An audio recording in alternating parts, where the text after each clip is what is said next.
நாமத்துக்கு மகிமை உண்டாகட்டும். இந்த நாளிலே உங்கள் மத்தியிலே இருப்பது மிகுந்த மகிழ்ச்சி. மயிலாடுதுறை மாவட்டத்திலே இந்த நாட்டிலே நாங்கள் கொஞ்சம் அதிக கான்சன்ட்ரேட் பண்ணி ஊழியம் செய்து கொண்டிருக்கிறோம். தரங்கம்பாடி சீர்காழி பகுதியிலே கொஞ்சம் அதிகமாக ஊழியர்கள் நடக்கிறது. குற்றாலம் பகுதியிலே ஒரு சிறிய அளவிலே ஊழியர்கள் நடைபெறுகிறது. ஆனால் இப்போ மயிலாடுதுறை மெயின் ஏரியாவுக்குள்ளாக நான் கடந்து வர தெய்வம் உதவி செய்தபடியால் ஆண்டவருக்கு நான் நன்றி செலுத்துகிறேன்.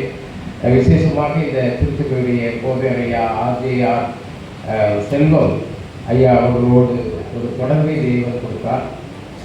இந்த நாளிலே அந்த அடிப்படையிலே நாங்கள் ஒரு மத்தியிலே வந்திருக்கிறோம். இந்த காலை செய்திக்கு பிற்பாடு இங்கே சற்று ஓய்வுக்கு சாயங்காலத்தில் ஒரு 4 மணிலிருந்து 7 மணி வரைக்கும் தரங்கம்பாடி சீர்காழி மயிலாடுதுறை இந்த பகுதிகளுக்கு சில போர்வைகள் வருவார்கள். அவர்களுக்குள்ளே சில ஊழிய ஆலோசனைகளை செய்து அடுத்த மாதம் ஆண்டவருக்கு சுத்தமாக இருந்தால் 23ஆம் தேதியிலிருந்து 27ஆம் தேதி வரை 5 நாட்கள் நாங்கள் வெளியூர்லேருந்து ஒரு கிட்டத்தட்ட ஒரு 100 பேர் வருவோம். அவர்களுக்கு தங்குற காரியங்கள்லாம் பார்க்கணும். இதுங்க அவங்க 100 பேர் தங்கி காலத்தை கிளம்பி போகிறதுக்கான காரியங்கள். அப்புறம் அதுக்கான 23ஆம் தேதி ஒரு ஆரம்ப விழா. அதுக்கு 50 திருச்சபைகளை சார்ந்த போதகர்களும் திருச்சபை மற்றும் ஒவ்வொருத்தருக்கும் ஒரு 20 பேராக வந்தாலும் கிட்டத்தட்ட ஒரு 1000 பேர் இணைந்து ஊழியம் செய்கிற ஒரு காரியம் இருக்கிறது. அதுக்காக ஜெபியுங்கள். மற்றவர்கள் எவ்வளோ பேர் வர்றாங்கிறது முக்கியம் இல்லை. இந்த திருச்சபையில் இருக்கிறவங்க எல்லாரும் இந்த 5 நாட்கள் ஊழியர்களே நீங்கள் அதிகமாக ஒத்துழைப்பு கொடுக்க நான் உங்களை அன்போடு கேட்டுக்கொள்கிறேன். காலமாக வரக்கூடியவங்க காலமாக வாங்க, சாயங்காலம் வரக்கூடியவங்க சாயங்காலம் வாங்க. 24ஆம் தேதி ஞாயிற்றுக்கிழமை சர்ச்சு முடிஞ்சோடனே எல்லாருமே ஊழியருக்கு போகிறோம். அதுதான் அந்த ஊழியர்களுடைய ஒரு பெரிய ஹைலைட். ஆகவே அந்த நாளையும் நாம் எதிர்பார்ப்போம். இன்னும் அதுக்கான வாய்ப்புகளை ஆண்டவர் தருவார். ஆகவே சுவிசேஷ ஊழியத்தை நாம் செய்யணும். மயிலாடுதுறையிலே ஆண்டவர் ஊழியர்களை செய்ய நல்ல வாய்ப்புகளை தேவன் வைத்திருக்கிறார். அந்த காலத்தை நாம் பயன்படுத்திக் கொள்ள வேண்டும். ஐயாட்ட இங்கே ஒரு 20-25 வருட காலமாக நம்ம பாஸ்டியா அவர்கள் இந்த பள்ளியிலும் கிளை சபைகளில் என்ற அடிப்படையிலும் அவர்கள் ஆண்டுடைய ஊழியத்தை செய்து வருகிறார்கள். அது நீங்கள் எல்லாரும் அந்த ஊழியர் மூலமாக நீங்கள் ஆண்டவருடைய வருவதற்கான வாய்ப்புகளை தெய்வம் உங்களுக்கு தந்திருக்கிறார். ஐயாவுடைய தகப்பனார் காலத்திலிருந்து நடைபெற்று வருகிற இந்த ஊழியர்களுக்காக நான் ஆண்டவருக்கு நன்றி செலுத்துகிறேன். ஜெயன்பால் தரங்கம்பாடி ஜெயன்பால் 1706ஆம் வருடம் கிட்டத்தட்ட 300 வருடங்களுக்கு மேலாக 320 வருடங்களுக்கு மேலாக அவர் அந்த சமயத்திலே வந்து இந்த பகுதியிலெல்லாம் வந்திருப்பார் என்று எண்ணுகிறேன். ஒரு தேவனுடைய மனுஷன் தன்னை தியானம் பண்ணி ஊழியம் செய்வதனுடைய அடிப்படையிலே நாம் எல்லாரும் வந்துக்கிறோம். ஒருவேளை அந்த நாட்களிலே நமக்கு ஆரம்ப கல்வி சொல்லிக் கொடுத்தவனே நாம் மறக்க முடியாது. யாரும் ஆண்டவர் இயேசு கிறிஸ்துவை நாம் அறிந்து கொள்வதற்கு அந்த மிஷனரி ஜெயன்பாலை நாம் மறந்து விடக்கூடாது. ஆகவே இந்த பகுதிக்கு சுவிசேஷம் ஏறக்குறைய 300 வருடங்களுக்கு மேலாகவே வந்துவிட்டது. தமிழ்நாட்டில் வந்து புனித அப்போஸ்தலன் தோமா தான் வராது தமிழ்நாட்டுக்கு சுவிசேஷத்தை தோமா தான் கொண்டு வந்தார். அதான் நம்ம தாமஸ் சொல்றோமே, அதான் தோமா. அவர் மேற்கு கடற்கரை பகுதியிலே கேரளா பகுதியிலே ஆண்டு ஊழியத்தை செய்து சென்னை வந்து சென்னையிலே அவர் ஆண்டுக்காக ரத்த சாட்சியாக போனார். 2000 வருடங்களுக்கு முன்னதாகவே சுவிசேஷம் வந்துவிட்டது. ஆனால் தோமா இந்த பகுதிக்கு வரல. ஆனால் 300 வருடங்களுக்கு முன்னதாகவே மிஷனரி ஜெயன்பால் இங்கே வந்து ஊழியம் செய்த பகுதி. ஆகவே இது 300 வருஷத்தை எங்கேயும் வளர்ந்துருக்கிறோம். இந்த நாகப்பட்டினம், மயிலாடுதுறை, அப்புறம் தஞ்சாவூர், திருச்சி இந்த பிரதேசங்கள்லாம் வந்து ஒரு 300 வருடமாக இருந்தால் எவ்வளோ வளர்ச்சி வந்துருக்கோம்ல, எவ்வளோ உறுதியானவர்களாக இருக்க வேண்டும். விசுவாசத்திலே எத்தனை திருச்சபைகள் வந்திருக்க வேண்டும். ஆனால் அந்த அளவுக்கு இந்த இடங்கள் இல்லை. அது அதனால் வருநாட்டில் நம்ம என்ன செய்யலாம், ஒருவேளை அதை நம்ம விட்டுட்டாலும் மறுபடியும் ஆண்டவர் ஒரு கிருபையின் காலத்தை நமக்கு கொடுக்கிறார். அல்லேலூயா. அதில் நாம் எல்லாரும் இணைந்து கொள்ள வேண்டும். ஒரு ஆத்ம ஆதாய பணியிலே நாம் எல்லாரும் இணைந்து கொள்ள வேண்டும். அதில் உங்களை அந்த அடிப்படையிலே நாங்கள் உங்களை சந்திக்கிறோம். இந்த திருச்சபையில இப்போ ஐயா வந்து இதே மாதிரி இன்னொரு போர்ஷன் டெவலப் பண்ணுறதுக்காக பிளான் பண்ணிட்டு இருக்கிறாங்க. இதில் ஒரு நெருக்கி உட்கார்ந்தா ஒரு 300 பேர் உட்காரலாம் வைக்கலாம், உட்கார்ந்தா நெருக்கி உட்கார. அப்போ இன்னொரு போர்ஷன் வந்தால் 600 பேர். ஒருவேளை இன்னொரு மாடி மாதிரி போட்டால் அதில் ஒரு 600. அவங்க வருகிற நாட்களில் இந்த திருச்சபைக்கு அநேகரை ஆண்டவர் கொண்டு வரவில்லை. அல்லேலூயா. அந்த தரிசனத்தில் நீங்கள் எல்லாம் ஒத்துழைக்க விரும்புகிறீர்களா? அல்லேலூயா. இந்த தொழுவத்தில் இல்லாத அநேக ஆடுகள் எனக்கு உண்டு, அவைகளும் இந்த தொழுவத்திற்குள்ளாக கொண்டு வரப்பட வேண்டும். அல்லேலூயா. இந்த தொழுவத்தில் இப்போ எவ்வளோ பேர் இருக்காங்க எதிர்பார்க்கிறோம். இப்போ நீங்கள் ஒரு 150 பேர் இருக்கலாம். ஒருவேளை நான் இன்னும் எழுதி முடிக்கல. ஆனால் ஒரு 150 பேர் தான் இந்த வரக்கூடிய ஒரு எத்தனையோ பேர் இருக்கலாம், எத்தனையோ ஆயிரக்கணக்கான பேர் இருக்கலாம். அங்காளுக்கு பிரான்ச் சபைகள் மூலமாக ஊழியர்கள் நடைபெற்று கொண்டிருக்கிறது. நம்ம சபையை வளர்க்கணுங்கிற அடிப்படையிலே அல்ல, தேவனுடைய ராஜ்யத்துக்குள்ளாக அவர்களை கொண்டு வர வேண்டும். அல்லேலூயா. ஒரு சபைக்கு ஒரு புதிதாக ஒரு ஆத்மா வருகிறார் என்றால் அது சபையுடைய வளர்ச்சியின் அடையாளம். அது மட்டும் இல்லை, தேவனுடைய ராஜ்யத்தினுடைய விரிவாக்கத்தின் அடையாளம். அல்லேலூயா. ஆகவே தேவனுடைய ராஜ்யம் விரிவாக்க பணியில நீங்கள் எல்லாரும் கண்டிப்பாக இணைந்து ஊழியம் செய்யணும். நம்ம பொதுவாக வந்து சர்ச்சுக்கு வரணும், அங்கே பாட்டு பாடணும், அப்புறம் பிரசங்கத்தை கேட்கணும், ஒரு காணிக்கை போடணும், போகணுங்கிற அடிப்படையில் தான் இருக்கிறாங்க. ஸோ அது வந்து ஒரு மிகவும் ஒரு ஆவரேஜ் ஆனது. அது மட்டும் நம்ம வச்சு சபையை கட்ட முடியாது. நம்முடைய வாழ்க்கையிலே நாம் பிரயாசப்படணும். ரட்சிப்பு நிறைவேற நாம் பயத்தோடும் நடுக்கத்தோடும் நம்முடைய ரட்சிப்புக்காகவும் பிரஜாதியுடைய ரட்சிப்புக்காகவும் நாம் பிரயாசப்படுத்துவதாக தேவன் நம்மை அழைத்திருக்கிறார். ஆகவே நாம் அதற்காக பிரயாசப்படுவோம். உங்களை அந்த அடிப்படையிலே உங்களை நாங்கள் உற்சாகப்படுத்துகிறோம். ஆண்டவர் சித்தமாக தான் 23ஆம் தேதி நம்முடைய ஆரம்ப விழா. நிறைய பேர் வரனால இந்த இடம் எப்படி ஒரு 500லேருந்து 1000 பேர் எனக்கே தெரியல. இன்னைக்குள்ள மீட்டிங் இன்னும் அதை தொடர்ந்து மீட்டிங் தான் வரும். ஐயா கூட இன்னொரு சஜஷன் சொல்லியிருக்கிறார்கள். ஆனால் அன்றைக்கு நீங்கள் எல்லாரும் எல்லா பிரான்ச் சர்ச்சுகளுக்கும் கண்டிப்பாக ஏன்னா நீங்கள் உங்களுக்கு தான் முதலாவது. ஸோ அவங்க எல்லாருமா சேர்ந்து அந்த ஆரம்ப விழா சனிக்கிழமை நடைபெறும். சனிக்கிழமை மே மாதம் 23ஆம் தேதி சனிக்கிழமை ஆரம்ப விழா நமக்கு உண்டு. அதில் இந்த திருச்சபை பிரான்ச்சு கிளை திருச்சபையில் இருக்கிற அனைவரும் வந்துட்டு அன்றைக்கி ஊழியத்தை முடிஞ்சு அன்றைக்கி வந்து ஆரம்ப விழா முடிந்த பிற்பாடு எல்லாருக்கும் ஆகாரம் சாப்பிட்டுக்கிட்டு மாலை நேரத்தில் அவங்க பகுதியில் போய் நீங்கள் ஐயா அவங்க கொடுக்குற ஆலோசனைப்படி ஊழியம் செய்ய வேண்டும். ஞாயிற்றுக்கிழமை சர்ச்சை முடிஞ்சவங்க எல்லாரும் கொஞ்சம் இந்த வெயில் அதுக்குள்ளே கொஞ்சம் வெயில் ரொம்ப அகோரமாக தான் இருக்குது. நான் இப்போ உள்ளே வரும்போதே இந்த ஒரு பெரிய அனல் இந்த கூடாரத்தில் இருக்குது. அது நம்முடைய சரீர பிரகாரமான அனல் மட்டுமல்ல, அது நம்முடைய உள்ளான ஆன்மீக ஆத்மாவிலேயும் அந்த அனல் ஆண்டவர் நிச்சயமாகவே நமக்கு தருவார் என்று எண்ணுகிறேன். இதே அனல் தான் திருநெல்வேலியில் இருக்குது. அதுவே ஒரு மிகவும் ஒரு கொடூரமான ஒரு கோடை காலம் தான் இருக்குது. ஆனாலும் வருகிற நாட்களிலே ஆண்டவர் நமக்கு அனுகூலமான சூழ்நிலையை தருவார். அதுவே அந்த நாளிலே 24ஆம் தேதி ஞாயிற்றுக்கிழமை மே மாதத்தில் சர்ச்சு முடிஞ்ச பிறகு எல்லாரும் ஊழியத்துக்கு போட்டோம். அந்த ஊழியத்தை கொடுத்து நாங்கள் அதிகமாக உங்களோடு பயந்து கொள்வோம். அது ஒரு பெரிய தேவனுடைய நாமத்துக்கு மகிமையாகும். உங்களோட உங்கள் சபையில் அங்கே பிரான்ச்லாம் சேர்ந்து ஒரு 500 பேர் இருப்பாங்க. 500 பேரும் அட்டண்டன்ஸ் அன்றைக்கி ஊழியத்துக்கு போனோம். இயேசுவே நாங்கள் சொன்னோம், சாட்சியாக இந்த தெருவில் நடந்து போனோம்.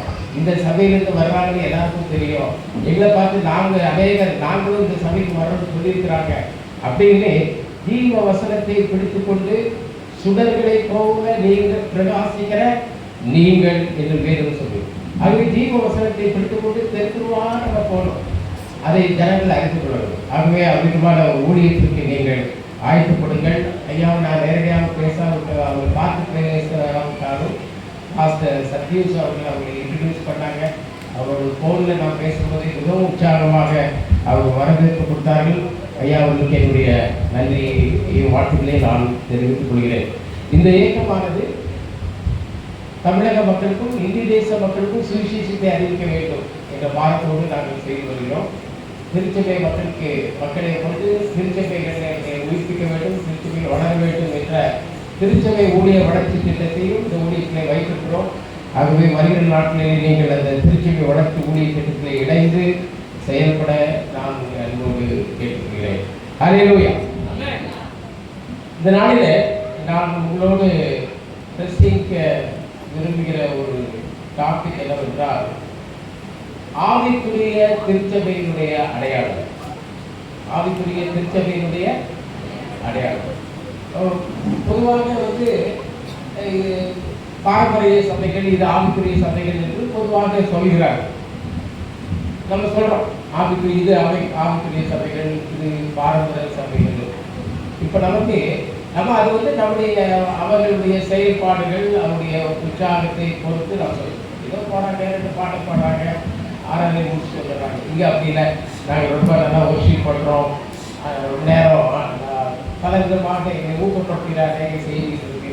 ஸோ அதெல்லாம் ஒரு ஆவிக்குரிய காரியங்களிலே காணப்படுகிறதா இருந்தாலும் ஒரு ஆவிக்குரிய அடையாளங்கள் ஒரு தேவன் தான் அவருக்குள்ளாக கொடுக்க வேண்டும். அதை நம்ம டூப்ளிகேட் பண்ண முடியாது. ஆவிக்குரிய அனுபவங்களை நாம் என்ன செய்ய முடியாது, டூப்ளிகேட் பண்ணவே முடியாது. மனுஷன் முகத்தை பார்க்கிறான், தேவனோ இருதயத்தை பார்க்கிறார். ஆகவே நம்முடைய இருதயத்தில் என்ன நடக்குது, நான் தான் இருக்கிறேன், என் இருதயத்தில் நீங்கள் ஒருவேளை போட்டோ முடிச்சு பார்த்தீங்கன்னா என்னதான் இருக்குது தெரியாது. எல்லாவற்றையும் பார்க்கணும். இருதயமே திருக்குள்ளதும் மகா கேடுள்ளதுமாக இருக்கிறது, அதை அறியத்தக்கவன் யார்? அல்லேலூயா. ஆகவே இருதயத்தில் சுத்தம் உள்ளவர்கள் பாக்கியவான்கள், அவர்கள் தேவனை தரிசிப்பார்கள். ஆகவே நம்ம வெளிப்படையான சுத்தம் கண்டிப்பாக அவசியம். கிறிஸ்தவர்கள் என்றாலே உள்ளத்திலும் இல்லத்திலும் வெளிப்படையாகவும் சுத்தமாக இருக்கிறவர்கள் கிறிஸ்தவர்கள். ஏன் அந்த கிறிஸ்தவ தெருவை போய் பாருங்க, அந்த தெருவே அவ்வளோ நீட்டா. அவன் ஒழுங்காக ட்ரெஸ் பண்ண மாட்டான், இவங்க மாதிரி நல்லா ட்ரெஸ் பண்ணுறான். அயன் பண்ணி போட மாட்டான், இப்போ அயன் பண்ணி போட்டு வரான். நம்ம பிள்ளைங்களாம் நல்லா படிக்கிறாங்க. அவங்க யாரும் குடிச்சிட்டு எங்கேயாச்சும் ஒருத்தர் படுத்து கிடக்காங்க பாருப்பா அப்படின்னு நம்ம சேலஞ்ச் பண்ணோம். நீங்கள் நிறைய பேர் குடிக்கு ஆண்களும் பெண்களும் அடிமைகளாகி குடிச்சிட்டு குடி வெறி, அதனாலேயே தேசம் அப்படி சீரழிந்து போகிறது. ஒருவேளை அது ஒரு சில ஜனங்களுக்கு அது நல்லா தான் இருக்கும். ஒருவேளை அவங்களுக்குள்ளேயே குடும்பத்திலேயே பிரச்சனை, அதனால நம்மகிட்ட யாரும் தட்டி கேட்க மாட்டாங்க அப்படிங்கிற அடிப்படையிலும் சிலர் யோசித்து கொண்டு இருக்கலாம். ஆனால் ஒரு கிறிஸ்தவர்கள் என்றாலே அவர்கள் ஆவிக்குரியவர்களோ இல்லாவிட்டால் அவர்கள் பாரம்பரியம் கிறிஸ்தவர்களாக இருந்தாலும் சரி, நிச்சயமாகவே ஒரு சில வெளிப்படையான அடையாளங்கள் அவர்களுடைய வாழ்க்கையை காணப்படும். ஆனால் ஆவிக்குரிய மனிதனாக இருந்தால் அவர்கள் உள்ளார்ந்த நிலையிலே அவர்கள் பைபிள் ராஜஸ்ரீ உள்ளாக பூரண அழகுள்ளவர்கள் என்று பேசுகிறது. ஸோ வெளிப்படையான காரியங்கள் அல்ல, நமக்கு வேத புத்தகத்தை நாம் விலகிக் கொடுப்பது என் இருதயத்தில் உண்மை இருக்க விரும்புகிறேன் அப்படின்னு தான் சங்கீதக்காரர் சொல்றார். அப்பொழுது நீர் அந்த காலத்தில் உள்ள ஞானத்தை நீர் எனக்கு தெரியப்படுத்துவேன்.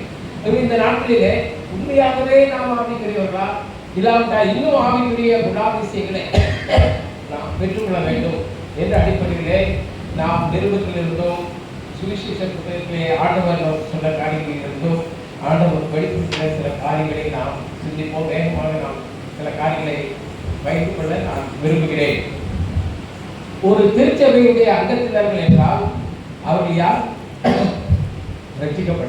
ரட்சிக்கப்படுகிறவர்களை கர்த்தர் அனுதினமும் சபையிலே சேர்த்துக் கொள்வார்.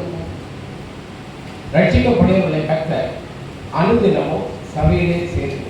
அப்போ ரட்சிக்கப்பட்ட ஜனங்கள் இதிலிருந்து நாம் ரட்சிக்கப்படணும், பாவத்திலிருந்து ரட்சிக்கப்பட வேண்டும், மாறுபாடான சந்ததியிலிருந்து நாம் ரட்சிக்கப்படணும். ஆகவே ஆனது இதை நம்மிடத்திலே விரும்புகிறார்.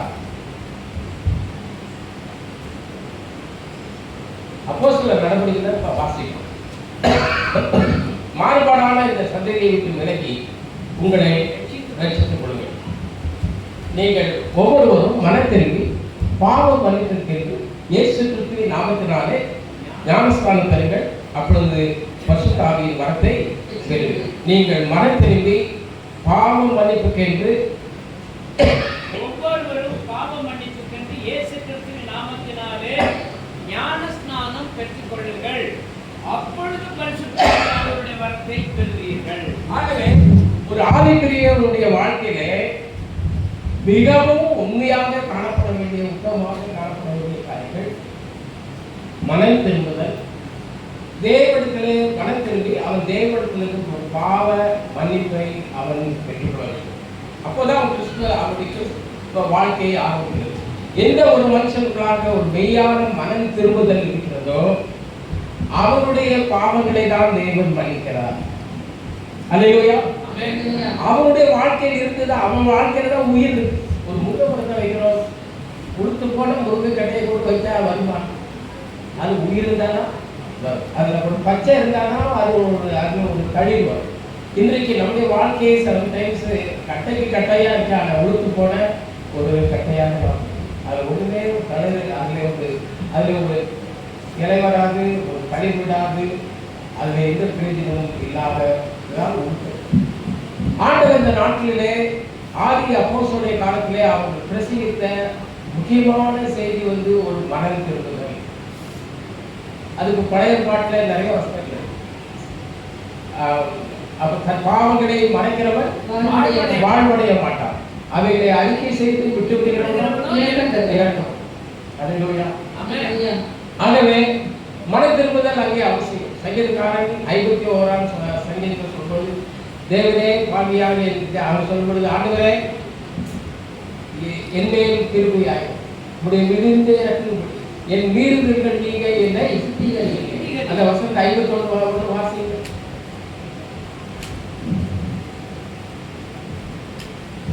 தேவனே உமது கிருபையின்படி எனக்கு இரங்கும். தேவனே உமது கிருபையின்படி எனக்கு இரங்கும். உமது மிகுந்த இரக்கங்களின்படி என் மீறுதல்கள் நீங்க என்னை சுத்திகரிக்கிறீர்கள். என் மீறுதல்கள் நீங்க என்னை சுத்திகரிக்கிறீர்கள்.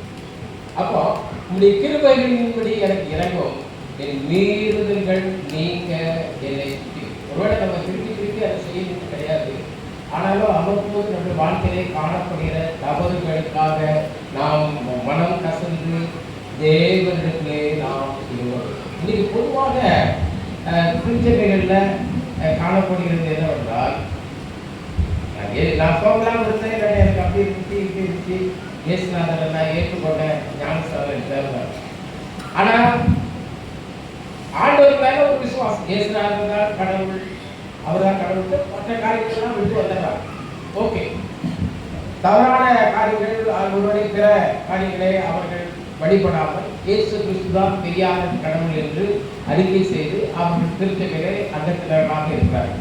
அதுல எந்த டவுட் இல்லை. நம்ம எல்லாரும் இயேசு கிறிஸ்து தான் மெய்யான தேவனும் நித்திய ஜீவனுமாய் இருக்கிறார்கள் விசுவாசிக்கிறோம்ல. அல்லேலூயா, அல்லேலூயா. ஆகவே அந்த விசுவாசம் இன்றைக்கு திருச்சபைகளிலே காணப்படுகிறது.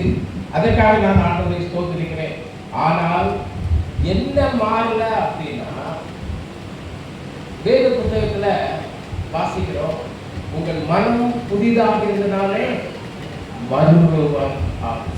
உங்கள் மனம் புதிதாக இருந்தாலே மறுரூபம். ஆகவே இப்ப என்னன்னா, இப்ப நம்ம வெள்ளை சேலை கட்டினாலும் சரி, வெள்ளை ஷர்ட் போட்டாலும் சரி, வெள்ளை துணி போட்டதாலும் சரி, நம்ம ஒரு அழுக்கு துணியோட அது அழுக்கா இருக்கும்போது அதை கட்டிட்டு போனா எப்படி இருக்கும்? நல்லா வெள்ளெல்லாம் போட்டுருக்காங்க, ரொம்ப அழுக்கா இருக்குது அப்படின்னு. அப்ப நம்ம என்ன செய்யணும், அதை தோய்த்து வெளுத்து எவ்வளவு சுத்தம் பண்ண முடியுமோ அதை சுத்தம் பண்ணி அதெல்லாம் போட்டு கொள்வோம். ஓகே, அதை நாம் செய்யணும். ஆகவே அதிலே ஒரு சுத்திகரிப்பை நாம் விரும்புகிறோம். ஆனால் இன்றைக்கு என்னன்னா, ஆண்டவர் பேர் விசுவாசம் வைத்திருக்கிறார்கள், ஆனால் அழுக்கு துணியோடையே அழைத்து வருகிறார்கள். அழுக்கு துணி தான் நீங்க போக்குவர ட்ரெஸ்ஸை சொல்லல, வாழ்க்கை இன்னும் எப்படி இருக்கிறது? அழுக்காக. நம்முடைய நீதி எல்லாம் தேவனுக்கு முன்பாக அழுக்கால கண்டிப்போம். அன்னைக்கு எப்படி பொய் சொன்னாங்க, இன்னைக்கு அதே பொய் தான். நீங்க நிறைய பொய் தாராளமாக சொல்றோம். ஏதாச்சும் வீட்டுல யாராச்சும் இருப்பாங்க, அம்மா ஐயா வீட்டுல இப்பதான் ரிசல்ட் ஐயா ஐயா இல்லை, அது வீட்டுல தாராளமாக சொல்லுங்க. சொல்றதுக்கு அளவே இருக்கு. காலம் சாயங்காலம் வரைக்கும் எத்தனை பொய் நீங்க சொல்றீங்க யோசிப்பாங்க. அப்ப நம்முடைய வாழ்க்கையை எப்படி இருந்தா, நம்ம ஆலயத்துக்கு வரோம், அதற்கு வரோம், துவைத்து சுத்தமான வெண்வஸ்திரத்தோடு வரீங்க, ரொம்ப சந்தோஷம். ஏன்னா வேற ட்ரெஸ்ஸை போட்டு வர விட வெள்ளாத ட்ரெஸ்ஸை போட்டு நல்லா. அல்லேலூயா.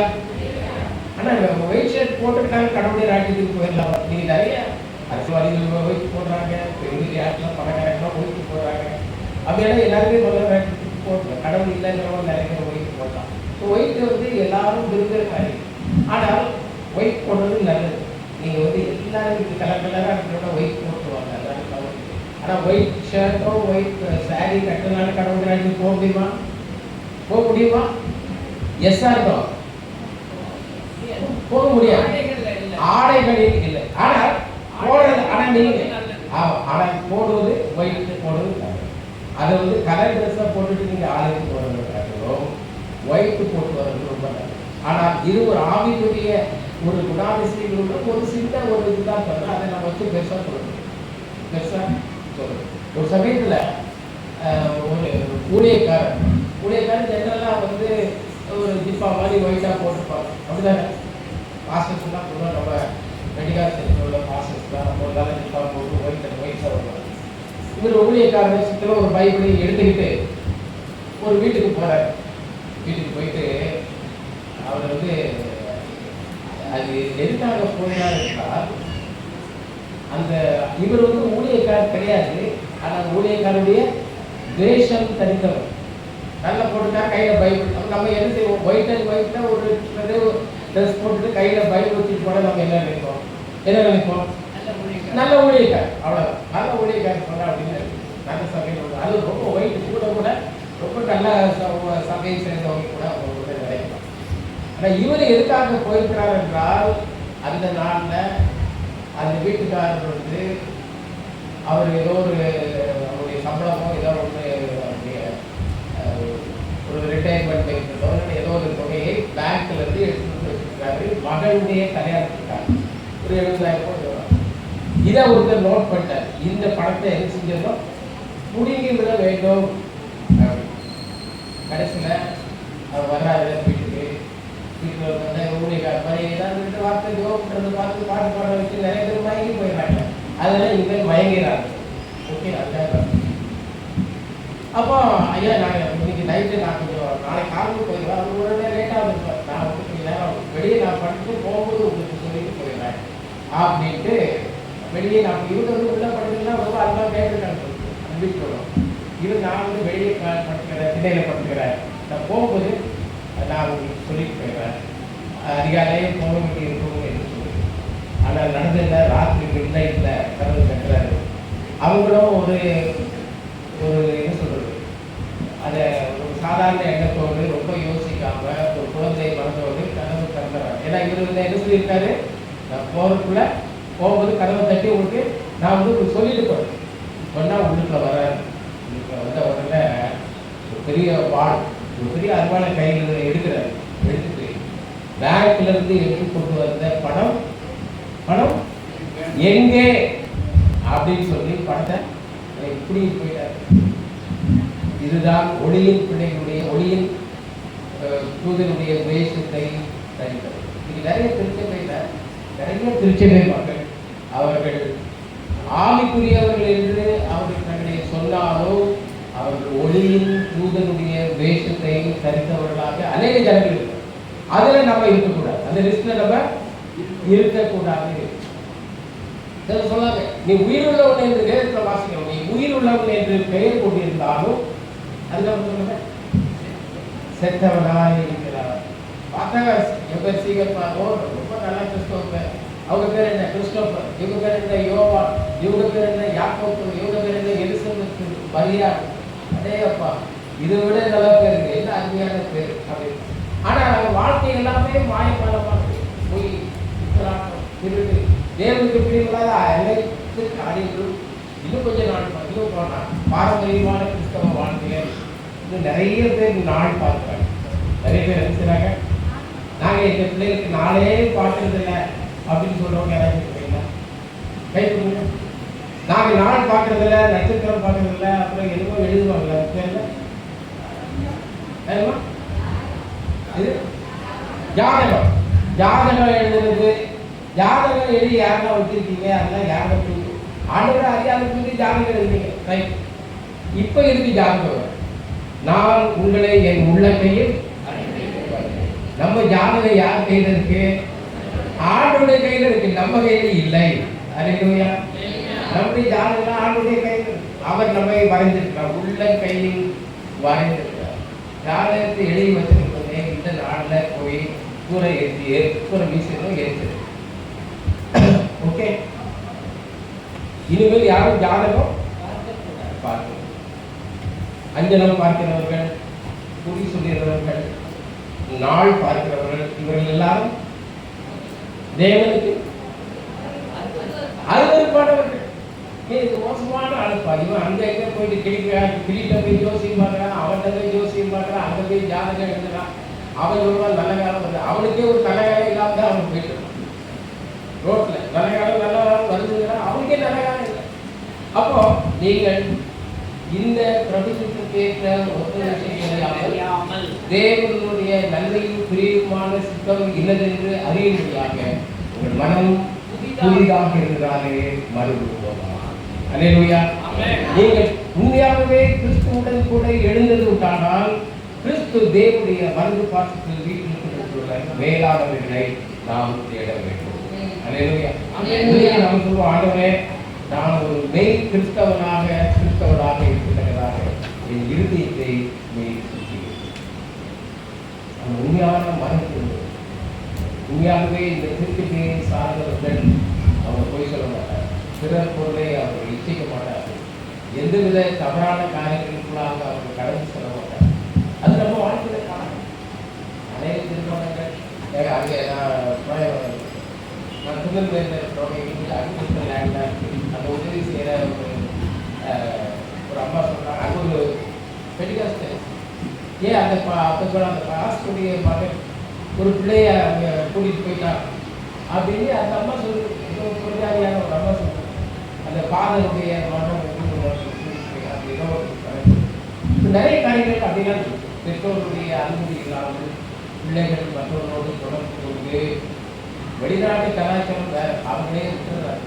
ஆனால் இந்திய கலாச்சாரம் அப்படி பெற்றோர்கள் அந்த பாரப்பட்டு வழக்கு அவர்கள் ஒரு கல்யாண காரியங்கள் வரும்பொழுது போதகர்களோடு அவர்கள் ஆலோசித்து எல்லா தெய்வ பிள்ளையோட ஒத்துழைப்போட நம்முடைய குடும்பத்துக்கு ஏற்படுதானா ஆவிக்குரிய பண்பாடுகள் இருக்கிறதா என்று யோசித்து எவ்வளவு முடிவெடுப்பதற்கு முன்பாகவே இந்த பிள்ளைகள் அங்கே ஓடவோ இங்கே ஓடவோ எல்லாம் ஓடுறதும் சாடுறதும் தான் நிறைய இந்த திருச்சபையில அப்படி காணப்படுகிறது. அல்லேலூயா. ஒரு ஆவிக்குரிய திருச்சபையிலே வந்து எல்லாம் ஒழுங்கும் கிரமமாக நடைபெற வேண்டும். அல்லேலூயா. அதை வந்து பார்த்தாலே நம்முடைய நடை, நம்முடைய உடை, நம்முடைய காரியங்கள், நம்முடைய செயல்பாடுகளை பார்த்தா ஏதோ நம்மள ஒரு கிறிஸ்தவ குடும்பம் அல்ல, ஒரு ஆவிக்குரியவர்கள் எங்கே இருக்கிறார்களோ அதுதான் ஆவிக்குரிய சபை. அல்லேலூயா. 2 பேர் 3 பேர் எண்ணாமத்தினாலே எங்கே கூடியிருக்கிறார்களோ அங்கே அவர்கள் மத்தியில் இருக்கின்றனர். ஆகவே நாம் நம்முடைய வாழ்க்கையில அங்கே அப்போஸ்தலனாகிய பேதுரு சொல்வது போல நீங்கள் எல்லாரும் மனம் திரும்பி பாவம் மன்னிப்புக்கு என்று நீங்கள் இயேசு கிறிஸ்துவின் நாமத்தினாலே ஞானஸ்நானம் பெற்றுக்கொள்ளுங்கள், அப்பொழுது பரிசுத்த ஆவியின் வரத்தை நீங்கள் இந்த மாறுபாடான சந்ததியை விட்டு விலகி உங்களை ரட்சித்துக் கொள்ளுங்கள். இப்போ ஆண்டவரே நான் ரொம்ப அறியாதவனாக இருந்தேன், நான் இவ்வளவு துக்கத்திலே நான் உருவாகிறேன், தாயுடைய துக்கத்திலே நான் அதில் வாசிக்கிறேன், நான் துக்கத்தில் உருவானேன், என் தாய் என்னை பாவத்தில் கர்ப்பம் தரித்தாள். ஆகவே என்னுடைய வாழ்க்கை ஆண்டவரே நான் துக்கத்திலே உருவாக்கப்பட்டவன், என் தாயினை பாவத்தில் கர்ப்பம். இப்படி என் வாழ்க்கையே இருக்கு. இந்த நாளிலே ஒரு மெய்யான ஒரு வாழ்க்கையை நீர் எனக்கு தாரும் என்று ஆண்டவர்கள் கேட்கிறோம். நாம் நமது பாவங்களை அறிக்கை செய்தால் பாவங்களை நமக்கு மன்னித்து எல்லா அநியாயத்தையும் நீக்கி நம்மை சுத்திகரிப்பதற்காக உண்மையும் நீதி உள்ளவராய் இருக்கிறார். அல்லேலூயா. ஆகவே நம்முடைய எனிதாட்டி போய் இவ்வளவு தப்பு பண்ணியிருக்க ஆண்டவரே என்னை மன்னியும் என்று நம்ம கேட்கிறோமா? ஆண்டவரை கேட்கிறோமா? கேட்கிறோம். அல்லேலூயா. அதை நாம் கேட்கிறோம். அப்பதான் வந்து உண்மையாகவே நமக்குள்ளாக ஒரு உயிர் ஏற்படும் நமக்குள்ளாக. அப்போ நாளைக்கு நம்ம என்ன செய்ய மாட்டோம், ஒரு தவறை நாம செய்யணும். ஒரு ஆட்டை நமக்கு சட்டை போட்டு வந்துட்டோம், ஒரு ஆவிக்குரிய கிறிஸ்தவனா இருந்தால் என்ன செய்யணும்? இந்த தெருவிலிருந்து சட்டை போட்டு வந்தாச்சு, நீங்க கட்சி அழகா நம்ம வந்து பைக்கெல்லாம் எடுத்துக்கிட்டு ரொம்ப ஒயிட் அண்ட் ஒயிட்லேயே வரணும் வைக்கலாம். ஓகே, நம்ம ஒயிட் அண்ட் ஒயிட் வர நான் ஐ அப்ரிஷியேட். ஓகே, அப்போ அந்த அம்மாவோ அந்த ஐயாவோ இருக்கிறாரு, பாருங்க நம்ம என்னதான் சொல்லுவாங்க, என்ன நேற்று என்ன குடி போட்டாங்க, என்ன சண்டை போட்டாங்க, இந்த மாதிரி பெரிய பரிசுத்தவான் மாதிரி பரிசுத்தவாட்டி மாதிரி சபைக்கு போறாங்க அப்படின்னு நம்ம எல்லாம் பேச மாட்டாங்களா? பேச மாட்டாங்களா? பேசுவார்கள். அப்ப நம்ம என்ன செய்யணும்? நீ பலிபீட தண்டையிலே நீ சென்று உன்னுடைய காணிக்கையை செலுத்துவதற்கு முன்பதாக நீ சென்று உன் சகோதரனோட ஒப்புரவா. அப்படின்னா என்ன செய்யணும்? வர்றது போதோ இல்லைன்னா இந்த நாளோ போய் சொல்லிட்டீங்க, நானும் கோபத்தில் சொல்லிட்டேன், ஆனால் தயவுசெய்து அக்கா அண்ணன் என்னை மன்னிச்சுக்கீங்க அப்படின்னு நம்ம சொல்லுவோம். அந்த அனுபவம் நமக்கு வேணுமா வேண்டாமா? வேண்டும். அல்லேலூயா. அப்படி யாருக்காச்சும் அனுபவம் யாராச்சும் அப்படி இருக்கிறீங்களா? நான் போய் இப்படி எங்கிட்ட போய் ஒப்புரவா வந்தேன்னு சொல்றவங்க யாராச்சும் இருக்கிறீங்களா? சின்ன காரியமா இருக்கலாம், அதே நான் ஒப்புரவா நம்ம அது தேவன் அதிலே பிரியமா எல்லாவற்றையும் சரி செய்து கொள்ள வேண்டும். நான் 7th படிக்கும்போது 7th 6th படிக்கும்போது அந்த ஸ்கூல்லேயே ஒரு சப்ஜெக்ட்ல நாங்கள் டாப் ஃபர்ஸ்ட் பார்ட். ஸ்கூலில் நிறைய டிவிஷன் ABCD அப்படின்னு நினைக்கிறேன் 4 இருக்கோம். இல்லை நான் தான் அந்த சப்ஜெக்டில் போட்டேன். ஆனால் கூட்டி பார்த்தா ஒரு 10 மார்க்கு குறைவா இருக்கு. இப்போ நான் என்ன செய்யணும்? உண்மையாகவே ஒரு மனம் திரும்புவதனுடைய வாழ்க்கையில் தான் என்ன செய்யணும்? எல்லாரும் ஸ்கூல்லாம் சொல்லுவாங்க சீக்கிரம் பால் ஃபர்ஸ்ட்டு நல்லா படிக்கிறாங்க. ஆனால் இங்கே பார்த்தா 10 மார்க் கூட்டுறதுல தான் கொடுத்தாங்க. அப்போ நம்ம என்ன செய்யணும்? போய் அவங்க என்ன செய்யணும்? 10 மார்க் அதிகமாக போட்டிருக்கீங்க அப்படின்னு நான் அதை போய் சொல்ல ஆண்டு பலனை கொடுத்தாரு. அதனால படித்தாலும் குறைச்சிருப்பாங்க கிடைக்கும். இப்போ எனக்கு அவங்க எல்லாரும் சேர்ந்து நான் தான் ஸ்கூல் ஃபர்ஸ்ட்னு சொல்லி மெச்சுக்கொள்வதை காட்டினோம். இப்போ ஆண்டவர் என்னை பார்த்து மெச்சுக்கொள்வார். இது சீக்கிரம் யூ ஆர் மை சன். ஆண்டவரால் மெச்சுக்கொள்ளப்படுவது. அல்லேலூயா. உலகம் நமக்கு குறுப்படியோ எப்படியோ நம்ம ஒரு வெற்றியை தான் மெச்சுக்கொள்ளும். ஆனால் ஆண்டவர் நாம் வெற்றியை அடையும்படி சரியாக இருந்தால் நம்ம இருக்கிறது. அல்லேலூயா. ஆகவே நம்முடைய வாழ்க்கையிலே உங்கள் உள்ளம் புதிதாகிறதுனாலே மறுரூபமாகுங்கள். ஒரு மனிதனுடைய சத்தியம் ஆழமாக நமக்குள்ளாக இருந்ததால் தான் நாம் ஆவிக்குரியோம். ஒத்துக்கொள்றீங்களா? இதுவரைக்கும் அந்த ஆழமான மனம் திரும்புவது இல்லைன்னா அந்த ஒரு மனம் திரும்பாம சும்மா வந்திருக்கேன். ஒரு கிறிஸ்தவ வாழ்க்கை எல்லாமே பொய்யா இருக்குது, எல்லாமே மாயமாக இருக்கிறது, எல்லாமே எவ்வளவு அருமையான காரியங்கள் இருக்குது. நிறைய இம்மான், நிறைய கிறிஸ்தவ ஜனங்கள் நிறைய இம்மான் எல்லாம் நிறைய அது நம்முடைய வாழ்க்கையிலே காணப்படும். நிறைய சகோதரர்கள் அடிப்படையில, சகோதரிகள் அடிப்படையில, போதர்கள் அடிப்படையில நிறைய இம்மான். இதுல இருந்து தேவனுக்கு பிரியப்படாத காரியங்களில் நாம் நிச்சயமாகவே விலகி வர வேண்டும். அப்போதான் அந்த போர்டில் ரட்சிப்பை நாம் சென்றோம். இதுவே தவறான காரியங்கள் நடைபெற்றுக் கொண்டிருக்கும். சபைக்குள்ளாக தேவன் விரும்புகிற ஒரு பரிசுத்தம் நம்முடைய வாழ்க்கையிலே காணப்படும். தேவனே பரிசுத்தமானது ஆலயத்தில் அலங்காரமாய். ஆகவே தேவன் நம்மை வாசம் பண்ண வேண்டுமானால் நம்முடைய இருதயம் முற்றிலுமாக சுத்திகரிக்க வேண்டும். அதை பழைய பாட்டு காலத்திலேயே ரொம்ப ஆணித்தரமாக அவர்கள் ஆண்டவரை அவர்கள் தேடி இருக்கிறார். சங்கீதம் 24 நம்ம வாசிக்கிறோம். சங்கீதம் 24 1, 2 வாசிக்கிறோம். பூமியும் அதன் நிறைவும் உலகமும் அதிலுள்ள குடிகளும் கர்த்தருடையது. அவரே அதை கடல்களுக்கு மேலாக அஸ்திபாரப்படுத்தி அதை நதிகளுக்கு மேலாக ஸ்தாபித்தார். யார் கர்த்தருடைய பர்வதத்தில் ஏறுவான்? யார் அவருடைய பரிசுத்த ஸ்தலத்தில் நிலைத்திருப்பான்? கைகளில் சுத்தமுள்ளவனும் இருதயத்தில் மாசில்லாதவனுமாய் இருந்து தன் ஆத்மாவை மாயைக்கு ஒப்புக்கொடாமலும் கபடாய் ஆணையிடாம இருக்கிறவனே. இங்கே நாம் வாசிக்கிறோம், கைகளில் சுத்தமுள்ளவன், இருதயத்தில் மாசில்லாதவன், தன் ஆத்மாவை மாயைக்கு ஒப்புக்கொடாமல் கபடாய் ஆணையிடாமல் இவர்கள் தான் பரிசுத்த ஸ்தலத்தில் ஏற முடியும். அல்லேலூயா. இவ்வளவு இப்பேற்பட்ட குணாதிசயங்கள் இருக்குமானால் நீங்க இருக்கிற இடமே பரிசுத்த ஸ்தலம். அல்லேலூயா. புதிய ஏற்பாட்டு காலத்துல இது பலிபீடம், இது பரிசுத்தம், அது அப்படின்னா கிடையவே கிடையாது. ஏனென்றால் ஆண்டவர் சிலுவையிலே தொங்கிக் கொண்டிருக்கும் பொழுது தேவாலயத்தின் பிரச்சனை மேலிருந்து கீழே வரைக்கும். ஆகவே தேவனுக்கும் நமக்கு இனிமேல் எந்த விதமான ஒரு தடுப்பு சுவர் இல்லவே இல்லை. சிலுவையிலே அவர் நமக்கும் அவருக்கும் உள்ள சிறப்பை சீலையை அந்த ஸ்கிரீனை அங்கே ரிமூவ் பண்ணிட்டார். Now it is very much open to access with God. தேவனிடத்திலே நாம் சேரும் ஸ்லாக்கியத்தை நமக்காக யாரும் பரிந்து பேசி ரட்சிப்பவாங்க. வர போதனையா உங்களை வழிநடத்தினார். ஆவிக்குரிய காரியங்களே உங்களை வழிநடத்திய உங்களுடைய தகப்பன், ஒரு ஆவிக்குரிய தகப்பன். ஆனால் உங்களுடைய ரட்சிப்புக்கு நீங்க தான் என்ன செய்யணும்? பிரயாசம். நீங்கள் சுத்தமாக ஆவிக்குரிய நிலையிலே உங்களுடைய இறுதியும் சுத்தமாக இருந்தால் நீங்கள் இருக்கிற இடமே பரிசுத்த ஸ்தலம். நீங்கள் இந்த தட்டில் எந்த இடத்துல உட்கார்ந்தாலும் இந்த ஸ்டேஜில் இருக்கிற இடத்துல எந்த வேல்யூ இருக்கோ அதே இடம். அல்லேலூயா. அப்படிதானையா? அல்லேலூயா. ஆகவே ஏனென்றால் நாம் தேவனுக்குரிய பரிசுத்தவான்களாக இருக்க வேண்டும். அல்லேலூயா. தேவனுக்குரிய அந்த மேலான பரிசுத்தம் இருக்குமானால் நாம் இருக்கிற இடம் அது பரிசுத்தம். யார் இந்த பரிசுத்தத்தில் ஏற முடியும்? கைகளில் சுத்தமுள்ளவன், இருதயத்தில் மாசில்லாதவன், தன் மாயையை தன்னுடைய ஆத்மாவை மாயைக்கு ஒப்புக்கொடாமல் கபடாய் ஆணையிடாமல் இருக்கிறவனே. சங்கீதம் 15 கூட வாசிக்கிறோம், கர்த்தாவே யாருடைய கூடாரத்தில் தங்குவான், யாருடைய பரிசுத்த பர்வதத்தில் வாசம் பண்ணுவான். உத்தமனாய் நடந்து நீதியை நடப்பித்து மனதார சத்தியத்தை பேசு. அல்லேலூயா.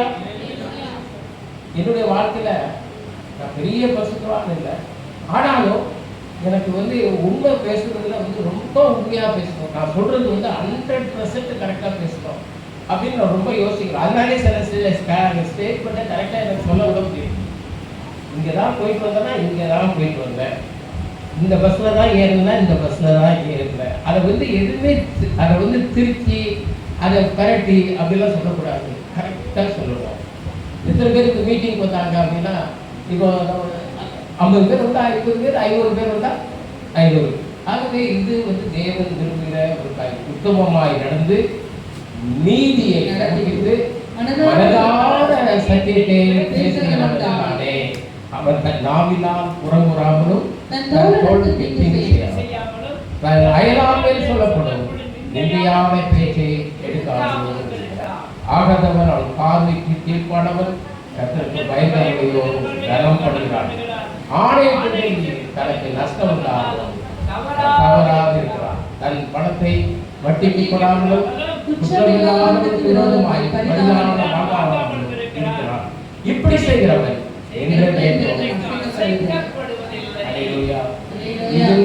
பழைய ஏற்பாட்டு சத்தியம். பழைய ஏற்பாட்டு சத்தியத்திலேயே சங்கீதக்காரன் இவ்வளவு டீப்பா எழுதியிருந்தா புதிய ஏற்பாடு எத்தனை மடங்கு தெரியுமா? எது மேலான ஆவிக்குரிய சத்தியம்? புதிய ஏற்பாடு. பழைய ஏற்பாட்டிலேயே பழைய ஏற்பாட்டு பக்தர்கள் இவ்வளவோ பெரிய சத்தியத்தை அந்த நாட்டிலேயே அவர்கள் புரிந்து கொண்டிருக்கிறார்கள். அந்த வாழ்க்கையில அது நமக்கு ரொம்ப முக்கியமான. ஆண்டவரே எங்கள் வாழ்க்கையில சுத்த இருதயத்தை சிருஷ்டியும் உண்மையான ஒரு மனம் திரும்புதல் இந்த வாழ்க்கையில நீர் ஏற்படுத்தும். அந்த மனம் திரும்புதலோடு தேவன் பேருள்ள விசுவாசம். ஆண்டவர்கிட்ட நம்ம தேவனுக்கு சேர்கிறவன் அவர் உண்டென்றும் தம்மை தேடுகிறவர்களுக்கு அவர் பலன் அளிக்கிறார் என்றும் விசாரிக்கிறார். அவன் நம்பவர்.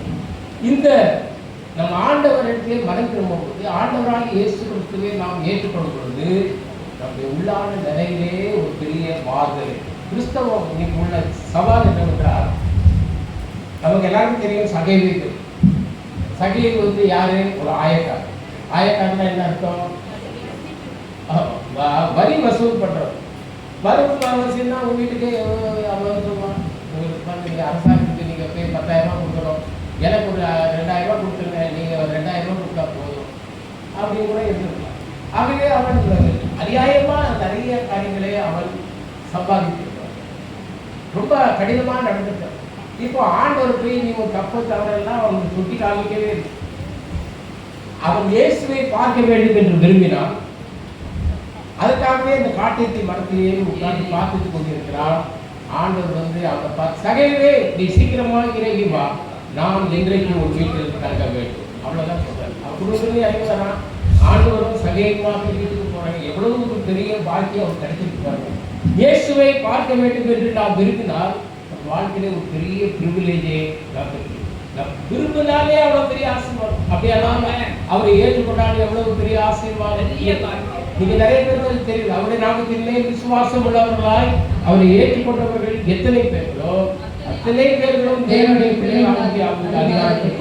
ஆகவே நாம் இயேசுவை ஏற்றுக்கொண்டால் நாம் தேவனுடைய பிள்ளைகள், தேவனுடைய வீட்டார், கிறிஸ்துவோடு கூட உடன் சுதந்திரர், கிறிஸ்துவோடு கூட உடன் சுதந்திரர். அல்லேலூயா. கிறிஸ்துவோடு கூட உடன் அது வந்து கிளைமேக்ஸ் என்ன போகுதுன்னா வெளிப்படுத்தும் விசேஷம். நான் ஜெயம் கொண்டு என் பிதாவுடைய வலது பாசத்தில் வீட்டில் இருக்கிறது போல ஜெயம் கொள்ளுகிறவன் எவனோ அவன் என்னோடு கூட சிங்காசனத்தில் வீட்டிற்கு அருள் செய்வேன். அல்லேலூயா. அதுதான் தேவன் நமக்கு வைத்திருக்கிற பெரிய ஆசீர்வாதம். அவரோடு கூட கிறிஸ்துவுடன் கூட உடன் சுதந்திரர், அவரோட போக நமக்கு பங்காளியாக நாம் வாழ்கிறோம். கிறிஸ்துவ வாழ்க்கையில இதெல்லாம் நீங்க நல்ல நம்ம பங்காளி. இடம் பர்சன்ட் இருக்கா இதுல இருக்கு, பட்டால பார்த்தா எல்லா பேர் என் பேர் இருக்கு. இந்த பர்சன்ட்ப்பா அன்னைக்கு ஒரு சென்ட் 10 லட்ச ரூபாய்க்கு போகும். 10 லட்சம் எனக்கு, அந்த 10 பேர் எனக்கு ஒரு பங்கு இருக்கு, பங்காளி உடன் கொண்டாங்க. இன்னைக்கு வானமும் பூமியும் உலகமும் அது கொடிகளும் கர்த்தருடைய, அவரோடு கூட நாம் பங்காளிகள். அவருடைய அதிகாரத்திலே நமக்கு பங்கு, அவருடைய அந்தஸ்திலே நமக்கு பங்கு, அவருடைய ஆஸ்தியிலே நமக்கு ஏத்தியான இடங்களில் எனக்கு பங்கு கிடைத்தது. கர்த்தரின் சுதந்திரமும் என் பாத்திரத்தில் பங்கு. ஆகவே ஆண்டவர் சொல்கிறார், நான் ஜெயம் கொண்டு என் பிதாவினுடைய வலது பாசத்தில் சிங்காசனத்தில் வீற்றிருக்கிறது போல ஜெயம் கொள்கிறவன் எவனோ அவன் என்னோடு கூட சிங்காசனத்தில் வீற்றிருக்கிறார். இந்த நாளிலே ஆண்டவர் உங்களுக்கு ஒரு மெய்யான கிறிஸ்தவ வாழ்க்கைக்கு அவர் கொடுக்கிற பிரதிபலன் என்னவென்றால், தேவனோடு சிங்காசனத்திலே நாம் உட்கார போகிறோம். அல்லேலூயா. நீங்க நிறைய பேருக்கு ஐயா பாஸ்டையோட வந்து உட்கார்ந்து இருக்கணும் அப்படின்னு கூட நீங்க விருப்பம் இருக்கலாம். அப்படின்னு கேட்டு ஐயாட்ட வந்து ஒரு நாள் ஐயா பண்ணி நான் வந்து உங்களோட பக்கத்தில் உட்காரலாம், அந்த இடம் காது விட்டு அது எனக்கு பெருமையா இருக்கு கூட கேட்டு வந்து உட்காருங்க. ஆனால் இதே உங்களுக்கு வந்து ஒரு விருப்பமா இருந்தா பாஸ்டையா கூட ஸ்டேஜில் உட்காரணும் அப்படின்னா, வானத்தையும் பூமியும் உண்டு பண்ணுகிற தேவன் பிதாவோடு உட்கார்ந்துக்கிறார். எவ்வளவு பார்க்கிறோம், பிதாவை ஒருவரும் ஒரு காலம் கண்டதில்லை. ஆனா அவரை நாம் முகமுகமாய் பார்க்க போகிறோம். அங்கே அவரோடு அவருடைய குமாரன் உட்கார்ந்து இருக்கிறதை நாம் காண போகிறோம். அங்கே நாமும் ஒருவராக அந்த சிங்காசனத்திலே உட்கார போகிறோம். சீட்டு சிங்காசனத்திலே இருக்கிறது. அல்லேலூயா. உண்மையான ஆவிக்குரிய பொருட்கள் இதைக்கு ரொம்ப முக்கியத்துவம் கொடுக்க மாட்டாங்க தான் நான் நினைக்கிறேன். நான் பொதுவாக இந்த என்னுடைய ஆர்டர் கொடுத்த ஊழியத்தில் எல்லா ஜனங்களுக்கும் நான் கொடுத்தேன், வேல்யூ கொடுத்தேன். யார் வேணாலும் செய்யலாம், அது அப்படியெல்லாம் நான் வைத்திருக்கேன். ஆணுடைய பரிசுத்தம் இதெல்லாம் எங்கே இருந்து வருகிறது? நாம் தேவனுடைய பிள்ளைகளாக இருந்தால்தான் அந்த ஆசீர்வாதம். அல்லேலூயா. நாம் தேவனுடைய பிள்ளைகளாக இருக்கோம். இந்த நாளில் ஒரு மெய்யான அனுபவம் மனதிருந்து நமக்கு இருக்கிறதா? இந்த நேரத்தில் ஒரு தவறான காரியத்தை செய்வோம், அது வந்து இந்த உலகத்திலே கிடைக்கிறது. அனித்தியமான பாவ சந்தோஷம் என்பதாக வேதத்திலே வாசிக்கிறோம். எங்க இருக்குது அனித்தியமான பாவ சந்தோஷம்? எபிரேயர்ல நாம் வாசிக்கிறோம். மோசே வந்து அவன் அனித்தியமான பாவ சந்தோஷத்தை அனுபவிப்பதை காட்டிலும் இனிவரும் பலன் மேல் நோக்கமாக இருந்து தேவனுடைய பிள்ளைகளோடு துன்பத்தை அனுபவிக்க அவன் தெரிந்து கொண்டார். அல்லேலூயா. ஆமென். நமக்குள்ளான கிறிஸ்தவ வாழ்க்கை என்பது ஒரு பக்கத்தில் லேசான வாழ்க்கை, ஒரு பக்கத்தில் கடினமான வாழ்க்கை. கடினமான வாழ்க்கையை எப்படி உங்களுக்கு தெரியும்? அவன் அங்கே போய் இங்கே போய் அந்த காரியத்தில் சாதிச்சு வருவோம். ஆனால் நமக்கு நம்ம ஸ்ட்ரெயிட்டாக போவோம், அந்த காரியத்தை சாதிக்க முடியாது. நமக்கு தெரியாது எத்தனையோ விதத்தில் அந்த தவறான காரியங்கள் எப்படி எப்படியோ நடக்கும். ஆனால் மனிதனுக்கு செம்மையாய் தோன்றுகிற அநேக வழிகள் உண்டு, அது முடிவோ மரண வழிகள். ஆனால் இடுக்கமான வாசல் வழியாய் பிரவேசிங்கள், அது ஜீவனுக்கு போகிற வாசல். ஜீவனுக்கு போகிற வழி அது இடுக்கமானது, அது ஒடுக்கமானது. ஆனால் அது வழியாக நாம் போவோமானால் நித்திய ஜீவனை நாம் சுதந்திரித்துக் கொள்வோம். வாழ்க்கை அது ஒருவேளை ஆண்டவரை ஏற்றுக்கொள்வது இலவசமானது, எளிதானது. ஆனால் அந்த கிறிஸ்தவ வாழ்க்கையிலே நடப்பது கடினமான ஒரு காரியம். ஆண்டவர் இந்த நாட்டிலே உங்களையும் என்னையும் அவர் அந்த வழியின் மூலமாக நம்மை அழைத்து செல்ல விரும்புகிறார்.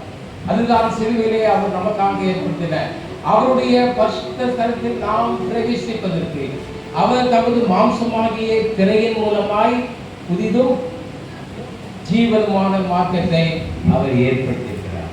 அல்லேலூயா. இந்த வசனத்தை நீங்க ரொம்ப அருமையான ஒரு வசனம். எபிரேயர் நிருபம் 11 19.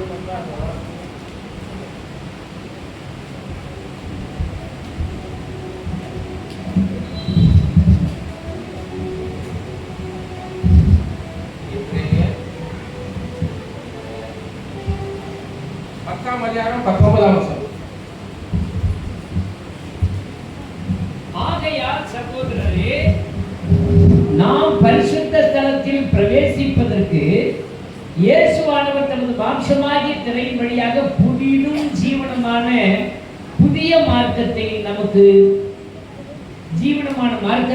உண்டு பண்ணினபடியால், அல்லேலூயா. ஆகவே ஆண்டவர் தமது மாம்சமாகிய திரையின் மூலமாக நாம் பரிசுத்த ஸ்தலத்தில் பிரவேசிப்பதற்கு புதிதும் ஜீவனமான மார்க்கத்தை அவர் ஏற்படுத்தி வைக்கிறார்.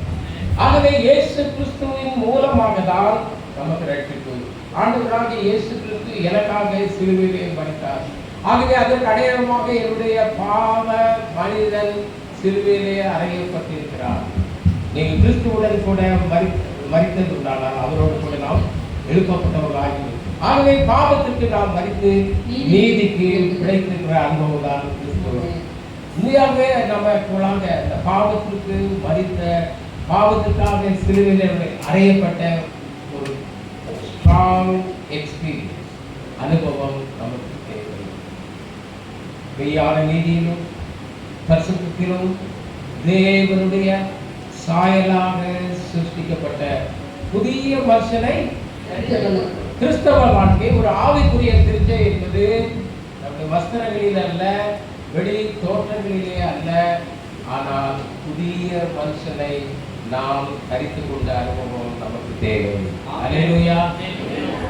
மெய்யான நீதியிலும் பரிசுத்தத்திலும் தேவனுடைய சாயலாக சிருஷ்டிக்கப்பட்ட புதிய மனுஷனை நாம் தரித்துக் கொண்டிருக்கிறோம். ஒரு புதிய மனுஷன் தேவனுடைய சாயல் எப்படி இருக்கும்?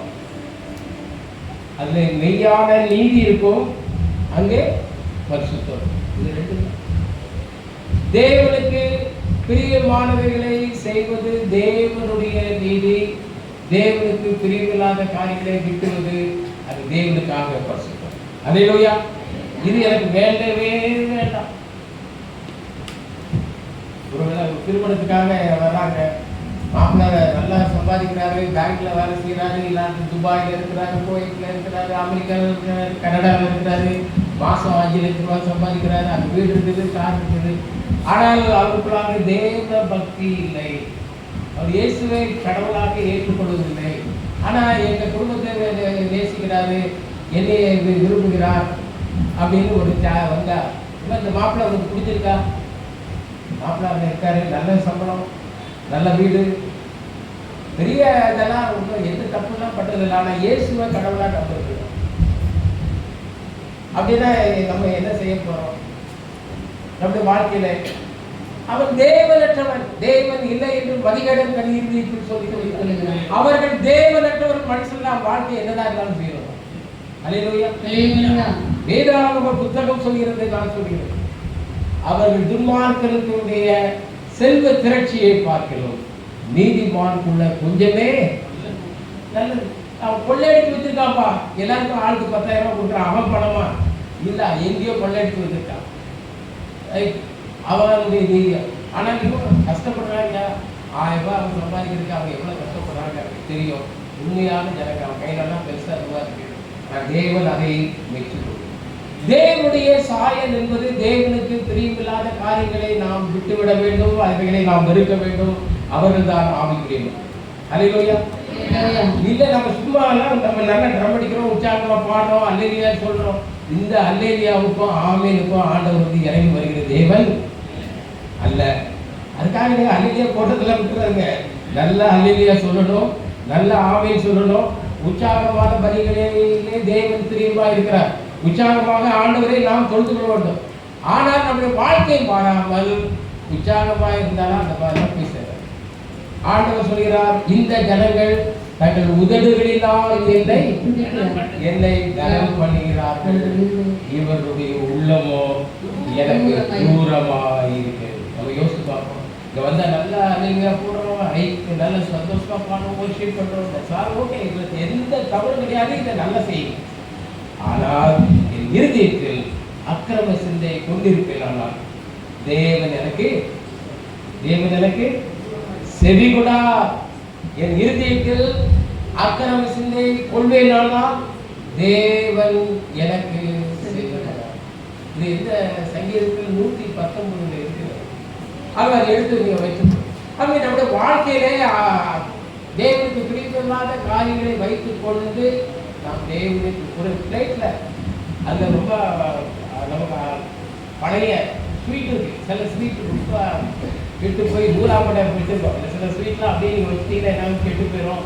அப்படியே அதுக்கு என்ன சொல்றது, நூலாம்படையெல்லாம் உங்களுக்கு உங்களுக்கு தெரியுமா? அந்த ஸ்வீட்லாம் ஒரு மாதிரி கெட்டு போய் அது கொஞ்சம் டிஜார்ஜ் வந்து அதில் ஒரு நல்ல ஸ்வீட்டு ரெண்டையும் வச்சு இப்போ நான் உங்களுக்கு கொடுத்தா என்ன செய்யுங்க, எங்கேயோடு பழைய இந்த ஸ்வீட்டோட இதையும் சேர்த்து எனக்கு தராங்க. நம்ம நினச்சி இதில் என்ன வியாதிலாம் இருக்கோம், வேண்டாம் போயிருக்கு. இன்னைக்கு நம்ம துன்மார்க்குடைய பலி கர்த்தருக்கு அருவருப்பானது. வேத வசனத்தினால நீங்க கொஞ்சம் அதிகமாக நான் பொதுவாக நம்முடைய இண்டிபெண்டன்ஸ் உள்ள கிராம சபைகள் அவங்களும் இன்னும் கொஞ்சம் வசனத்தை நம்ம நீங்க கற்றுக்கணும். அப்பதான் உங்களுடைய விசுவாசம் பலப்படும். அல்லேலூயா. இது தவறில்லை. நீங்க அப்படியே கொஞ்சமாக வந்துட்டீங்க. நிறைய பேருக்கு உங்களுக்கு அந்த பாடங்கள் பைபிள் வாசிக்க தெரியாது. ஆனால் இந்த வசனத்தால் நீங்க நிரப்பணும். அல்லேலூயா. நீங்க அது தவறே. நீங்க உங்களுடைய அனுபவத்திலே நீங்கள் இன்னும் அதிகமாக வேதத்தை கற்றுக்கொள்வதற்கான வாய்ப்புகளை எடுத்துக்கொள்ளுங்க. உங்களுக்கு வாசிக்க முடியாட்டாலும் யார் வாசிக்க தெரியுமோ அவங்க போய் எனக்கு வரமா இந்த வசனத்தை வாசிக்கமா. நமக்கு அதுக்காகவே நீங்க வாங்க, சர்ச்சுக்கு வாங்க, 2 பேர் 2 பிள்ளைகள் கூட்டு வாங்க, உட்காந்து வாசி. உங்களுக்குள்ளாக இந்த வாசனம், தேவனுடைய வசனம் உங்களுக்குள்ளாக கிரியை நடப்பிக்க வேண்டும். அவனுடைய தேவன் அருடைய வேதம் அவன் இருதயத்தில் இருக்கிறது, அவனுடைய நடைகளில் ஒன்றும் பிசகு ஒன்று. ஆகவே கிறிஸ்துவின் வசனம் உங்களுக்குள்ளே சகல ஞானத்தோடும் பரிபூர்ணமாய் வாசமாய் இருப்பதாக. அல்லேலூயா. ஆகவே நீங்கள் தேவனுடைய வசனத்தால் நிரப்பப்பட நான் விரும்புகிறேன். ஒரு ஆவிக்குரிய மனுஷனுடைய வாழ்க்கையிலே தேவனுடைய வசனத்தால் அவன் நிரப்பப்படும். மனுஷன் அப்பத்தினாலே மாத்திரமல்ல, தேவனுடைய வாயிலிருந்து பிறக்கும் ஒவ்வொரு வார்த்தையினாலும் பிழைப்பார். தேவனுடைய வார்த்தை நமக்குள்ளாக இருக்கும் பொழுதுதான் நாம் சாத்தானை மேற்கொள்ள முடியும். அல்லேலூயா. ஆகவே நம்முடைய வாழ்க்கையிலே மெய்யான நீதியிலும் பரிசுத்தத்திலும் தேவனுடைய சாயலாக சிருஷ்டிக்கப்பட்ட புதிய மனுஷனை நாம் நிறைவேற்றுவோம். ஆண்டவரே, புதிய தேவனுடைய நீதியை நாம் நிறைவேற்றுவோம். ஆண்டவருக்காக மனம் திரும்புவது தேவனுடைய நீதி, தேவனை விசுவாசிப்பது தேவனுடைய நீதி, தேவனுடைய வார்த்தைகளை நம்புவது தேவனுடைய நீதி, தேவனுக்காக ஊழியம் செய்வது தேவனுடைய நீதி, தேவனுக்காக கொடுப்பது தேவனுடைய நீதி. இப்படி இவைகள் எல்லா தேவனுடைய சித்தத்துக்கு நம்மை ஒப்பு கொடுத்து ஞானத்திலே நாம் உடன்படிக்கை பண்ணுவது தேவனுடைய நீதி. நாம் எல்லாரும் இணைந்து ஐக்கியப்பட்டு அப்போஸ்தலர் காலத்தின் முறைமையின்படி நாம் அப்போஸ்தலர் ஒரு காரியத்திலே ஈடுபடுவது ஒரு தேவனுடைய நீதி. தேவ நீதி நம்முடைய வாழ்க்கையை நிறைவேற வேண்டும். தேவன் விரும்புகிற பரிசுத்தம் நம்முடைய வாழ்க்கையிலே காணப்பட வேண்டும். அந்த மாப்பிள்ளை கதை என்ன சொல்றோம், உண்மையான பிள்ளையா, மனதில் உள்ள பிள்ளையா இருந்தா கோடி சம்பாதித்தாலும் பரவாயில்ல, இயேசு கிறிஸ்துவை மெய்தெய்வமாக ஏற்றுக்கொள்ளாத எந்த ஒரு மனுஷனையும் நாம் ஏற்றுக்கொள்ள போவது. அப்படி ஒரு பிள்ளை, அப்படி ஒரு மாப்பிள்ளை இருந்தார்களா அவர்கள் தான் அந்நிய முகத்தில் அவிசுவாசிகளோடு இணைக்கப்படாது இருக்கிறீர்களாக. இன்னைக்கு நிறைய குடும்பங்கள் மாட்டிட்டு தான் முடிச்சிட்டு இருக்கு. எப்படி என்னவோ சொல்லுவோம், ஓனா வேலைக்கு இழுக்குது, தவளை கண்டிப்பா இருக்கு. ஒன்று ஓனாக இருக்கு, ஒன்று தவளையா இருக்கு. 2 ஜனம் இருக்கு. தெரியாம அங்கே இங்கே மாட்டி அங்கே பெரிய பிரச்சனைகளாக இருக்கிறார் பிள்ளைகளுடைய வாழ்க்கையில. இன்னைக்கு ஆண்டவர் ஒரு மெய்யான ஒரு மனதில் இருந்து நம்முடைய வாழ்க்கையை ஆரம்பிக்கப்பட ஆண்டவர் விரும்புகிறார். அப்போஸ்தலர் காலத்துல நீங்கள் மாறுபாடான சந்ததியை விட்டு விலகிக் கொள்ளுங்கள், மாறுபாடான பழக்க வழக்கங்களை விட்டு நீங்கள் விலகிக் மாறுபாடான காரியங்களை விட்டு விலகி கொண்டு அந்த கிராமத்தில் இந்த பழக்கம் வச்சிருக்கிறாங்க, அந்த பழக்கம் வச்சிருக்கிறாங்க, அதை செய்யறாங்க, இதை செய்யறாங்க, இவைகள் எல்லாம் விட்டு ஆண்டவரை மட்டும் நாம் ஆராய்ந்து உலகத்தினுடைய சடங்காச்சாரங்களுக்கு நீங்க போயிடலாம். அந்த கட்டு இந்த கட்டு இதெல்லாம் வேண்டாம். நீங்க தயவு செய்து அதெல்லாம் வந்து எங்க வீட்டுல எல்லாம் இங்க அப்படி பாரம்பரியமே கிடையாது. எங்க வீட்டுக்கு மருமகளாக வந்து இந்த அம்மா கையில காலையே என் காலையே விழுந்து ஆண்டவர் காலில் விழுந்தா போதும். அல்லேலூயா. நமக்கு உலக பிரகாரமான சடங்காச்சாரங்களில் இருந்து நாம் விடுவிக்கிறோம். தேவன் நம்மை அதிகமாக விடுவித்திருக்கிறார். நியூ டெஸ்டமென்ட் திருவசனம் we are more privileged people. ஆண்டவர் நம்மை தேவனுக்கு பிரியமான பழக்க வழக்கங்களிலிருந்து நம்மை விடுவித்திருக்கிறார். அல்லேலூயா. No formality. எந்த நேரத்திலையும் கல்யாணம் வைக்கலாம், என்னைக்கும் வைக்கலாம், எல்லாருக்கும் கன்வீனியன்ட்டா இருக்கணும், அரசாங்க சட்ட திட்டங்களுக்கு உட்பட்டிருக்கணும், அவ்வளவுதான். அது நமக்கு ராகு காலம் ஒன்றும் கிடையாது. தேவன் நாட்களை சிருஷ்டித்தார், அவைகளை நல்லவைகளாக எல்லா ஒரு ராகு காலம் அதெல்லாம் அந்த கேலண்டர்ல நீங்க நம்ப கேலண்டருக்காக வீட்டில் போறோம். But don't trust such issues. நமக்கு தேவன் எல்லாவற்றையும் நன்றாக சிருஷ்டித்தார். எல்லா நாட்களும் நல்ல ஆண்டவரே என் பிள்ளை கல்யாணம் இந்த நாள் வசதியா இருக்கு, லீவு நாள் முகூர்த்த நாளா இருந்தா பரவாயில்ல, அதை பற்றி நீங்க கவலைப்படாது. அது வந்து நீ உங்க தப்பு கிடையாது. முகூர்த்த நாளுக்காக லீவு நாள் வைக்க, முகூர்த்த நாளுங்கிற வார்த்தையே வரல. நீ இப்படி பண்ணலாம். புரஜாதியுடைய மார்க்கத்தை கற்றுக்கொள்ளாதீர்கள். ஏன் கற்றுக்கொள்ளக்கூடாது? ஏன் கற்றுக்கொள்ளக்கூடாது? பைபிள் ஆன்சர் இறைமையாக புரஜாதியுடைய மார்க்கத்தை கற்றுக்கொள்ளாதீர்கள். வானத்தின் அடையாளங்களினாலே அவர்கள் கலங்குகிறார்கள். பள்ளி சட்டம் ஒரு ஏதாச்சும் ஒரு நாய் கொடுக்கப்பட பிரச்சனை, பூனை கொடுக்கப்பட பிரச்சனை. நான் ஒரு முறை ஒரு கவர்மெண்ட் பஸ்ல ஒரு பூனையோ ஒரு நாயோ ஒரு பூனையோ அதை குறுக்க போச்சு ரோட்டில். அந்த டிரைவர் கிட்டத்தட்ட வண்டியை ஸ்லோ பண்ணுறது. அது பாட்டில் போகுது. பயம். ஏன்னா எல்லாருமே வந்து பாரம்பரியத்தில் அங்கே போனால் கூட குறுக்க போயிட்டு எதை நடக்க போகிறோம். நமக்கு எத்தனை பூனை வேடாமல் போட்டோம். பூனையினால நம்ம வாழ்க்கையை பாதிக்கப்படுகிறது. அல்லேலூயா. நம்ம பூனையெல்லாம் சிருஷ்டித்த சர்வ வல்லவர் நம்மோடு கூட இருக்கிறார். அல்லேலூயா. இந்த பூனைக்கு நம்ம பயப்பட கிறிஸ்தவங்களா? பூனை கிறிஸ்தவங்களா? நம்ம நாய் கிறிஸ்தவங்களா? இல்லை. பள்ளி கிறிஸ்தவங்களா? இல்லவே இல்லை. நாள் பார்க்கிறவர்களும் அல்ல.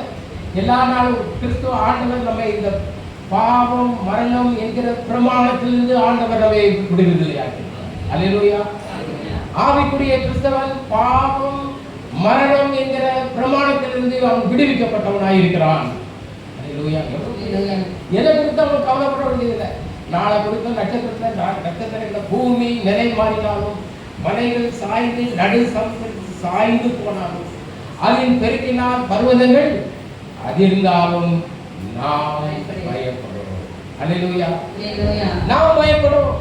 ஆகவே தேவன் நம்மோடு கூட இருக்கிறார். யாக்கோபின் தேவன் எனக்கு உயர்ந்த அடைக்கலமா இருக்கிறார். பூமியே உருண்டு போனார். நம்ம பயப்பட வேண்டிய அவசியம் இல்லவே இல்லை. கர்த்தர் நம்மோடு இருக்கிறார். அல்லேலூயா. அந்த விசுவாசத்தை நாம் பெற்றுக்கொள்வோம். இந்த விசுவாசம் எப்போ வரும்? நம்ம வாழ்க்கையிலே மெய்யாக மனத்திருப்பதில் வரும். அப்போஸ்தலர் நடவடிக்கைகளிலே இவர்கள் தான் சபையிலே சேர்க்கப்பட்டார்கள். எந்த மனிதர்களாக ஒரு மெய்யான மனஸ்தாபம், எந்த மனிதர்களாக ஒரு மெய்யான மனது. இதுக்கு நல்ல உதாரணத்தை ஆண்டவரே சொல்லிட்டு போட்டார். இந்த கெட்ட குமாரன் இளைய குமாரன் தன்னுடைய தகப்பனை விட்டு பிரிந்து சொத்தையெல்லாம் பிரித்து வாங்கி கொண்டு அவன் தூர தேசத்திற்கு போய் தேசிகளோடு தன்னுடைய பணத்தை எல்லாம் அவன் செலவு செய்தார். வருகை கொண்டிற்கு கீழாக வந்து விட்டார். பன்றி சாப்பிடும் தமுட்டையினால் தன்னுடைய வயிற்றை நிரப்ப ஆசையாயிருந்தார். அப்பொழுதுதான் நாம்